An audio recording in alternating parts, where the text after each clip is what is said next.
susunod na programa ay rated PG. Ito ay nangangailangan ng patnubay at gabay ng magulang para sa mga batang manunood. Walang choice si Nushiji kundi ang ipahiram sa half-sister niyang si Moira ang identity niya bilang si Morgana Go dahil kailangan niyang magtago sa mga kalaban niya.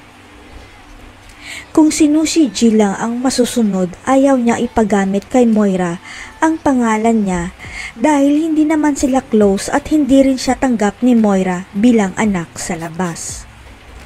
Ang hindi alam ni Madam Chantal, hindi maramdaman ni Nushiji ang lukso ng dugo sa ate niya kahit iisa lang ang nanay nila kaya kahit kailan hindi magkakasundo ang dalawa. Ang hindi maintindihan ni Moira kung bakit bigla na lang lumalapit si Nushiji sa mga Santos kaya ang kinakatakutan ni Moira na baka ang kapatid niya ang maglalaglag sa kanya. Ang hindi alam ni Madam Chantal at Moira, nakaramdam ng lukso ng dugo si Nushiji kay Lynette at Annalyn lalo na nung una niya silang makilala at napakagaan ng loob niya sa dalawa. Sa isip ni Nushiji, siguro magaan ang loob niya kay Annalyn dahil magkapareho sila ng sitwasyon ang mga anak sa labas at sila ang mga taong kinamumuhuian ni Moira.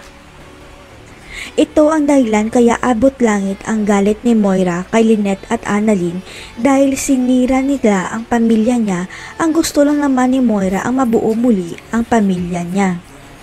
Hanggang sa malaman ni Nushiji na may dahilan pala kung bakit magaan ang loob niya sa mga Santos dahil nakakuha siya ng kopya ng birth record ni Lynette sa Apex.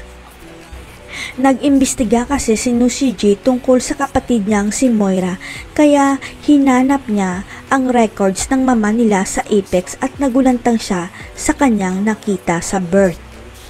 Tumigil ang mundo ni Nushiji dahil malinaw na nakasulat sa records ni Madam Chantal na si Lynette Rotakyo ang tunay nitong anak at hindi si Moira Rotakyo na peke niyang kapatid. Ipina-DNA test kaya ni Nushiji si Lynette kaya nakumpirma niya ang totoo. Ititigil na kaya ni Madam Chantal ang paghihiganti dahil anak pala niya si Lynette. Abangan.